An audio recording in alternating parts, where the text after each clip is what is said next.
What's up, guys? Maestro Megatron here. Welcome back to the channel. Today's topic video is I want to discuss and recognize and acknowledge the fact that 30 years ago today, September 29th, back in 1995, we got Halloween 6, The Curse of Michael Myers. I had just graduated high school back in 1995 and was getting ready to start college. And then finally, boom, 6 years later, we finally got the long-awaited and anticipated sequel to Halloween 5, The Revenge of Michael Myers.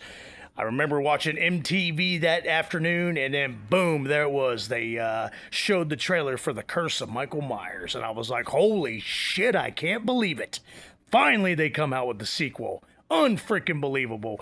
Because I've been waiting for that sequel back then for 6 fucking years.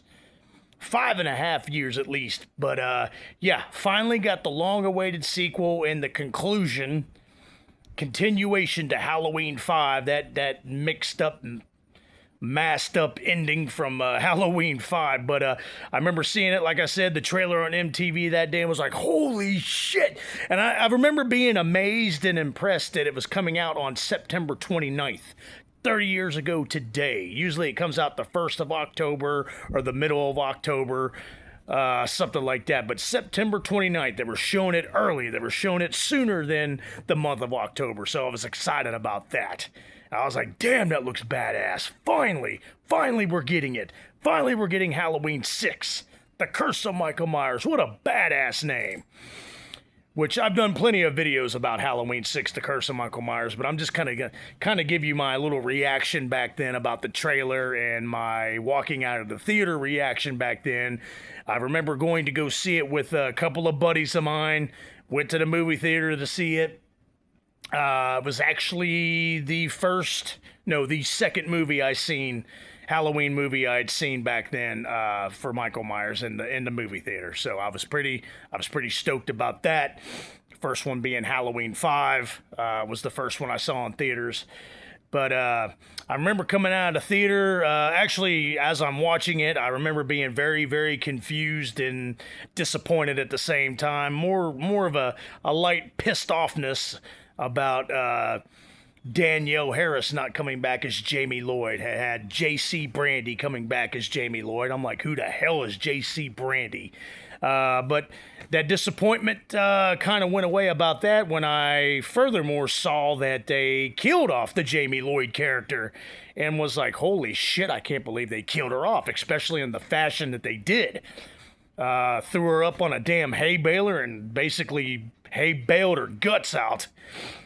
So, yeah, that was a lot of confusion and disappointment there. Years later, we find out why Danielle Harris wasn't in it and why they cast J.C. Brandy, but that I've already covered that in other videos, several other videos on my channel. I'm just letting you know my out of theater, in the theater experience from 30 years ago of The Curse of Michael Myers.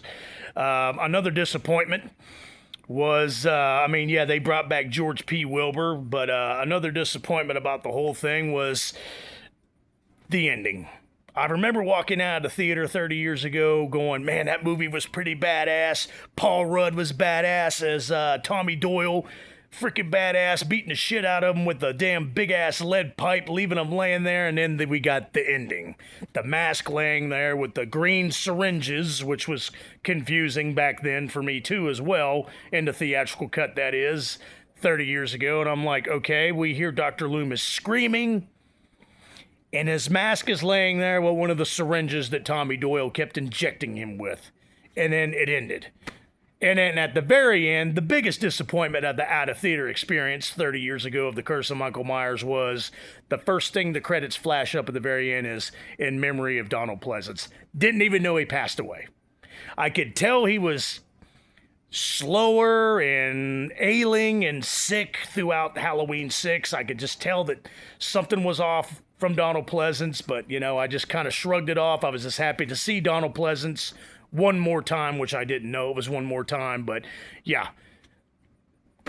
Ending credits in memory of Donald Pleasence. Never even knew he passed away. especially making in the middle of making it. He didn't even get to finish the ending that they originally were going to do. It got scrapped, which I've talked about that in other videos. Of course, just go back on my channel and check it out. I really don't want to get into it, but yeah, 30 years ago today, no Danielle Harris.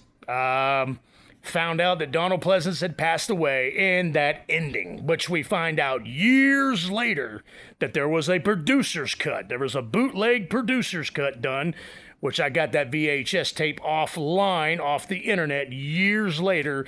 And then that kind of summed up and brought the mystery of why that movie was so cut up and edited so, I mean, just, it jumped from one scene to one scene to one scene, and a lot of those scenes they kept jumping to and flashing to just didn't make any sense.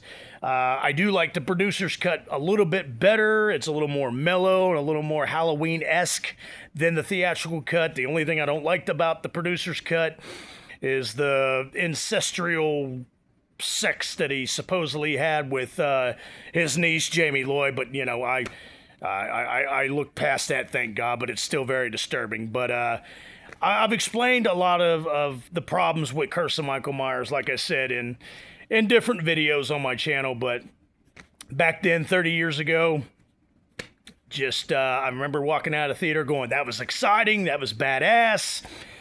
It was a Colt of Thorn curse. He's cursed with the Colt of Thorn. That's, you know, that's why there's the symbol. And another disappointment about it 30 years ago was like, Dr. Wynn is the man in black. He's the man in black that was lurking around Halloween 5, the whole damn movie of Halloween 5. It was Dr. Wynn. I remember being kind of disappointed about that. I thought they could have used a little more imagination and creativity about that, which I've also done another video recently on the channel about that. But yeah, big disappointments. No Danielle Harris. Killed off the Jamie Lloyd character. Dr. Wynn was the man in black. And in loving memory of Donald Pleasence, that flashed up in the credits at the very end. And the ending, of course. The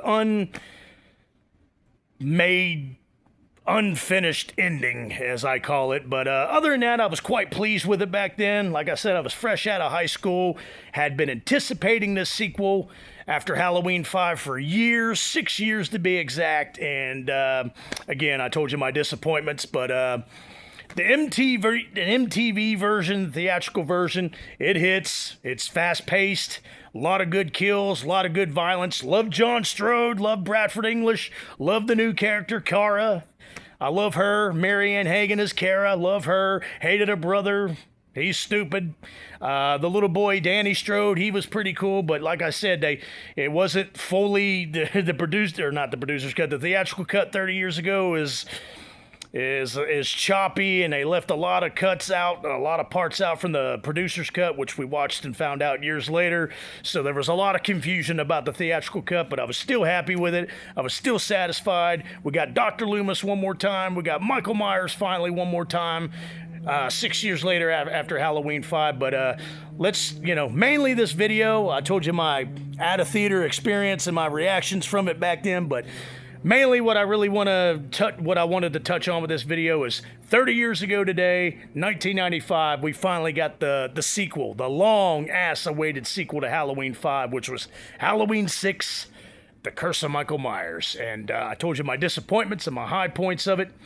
Anyways, let's all watch The Curse of Michael Myers, whether it be the producer's cut today or the theatrical cut, whichever cut you like. But let's celebrate and recognize 30 years of The Curse of Michael Myers. But that's all I got right now. Stay spooky, stay scary, watch out for the boogeyman.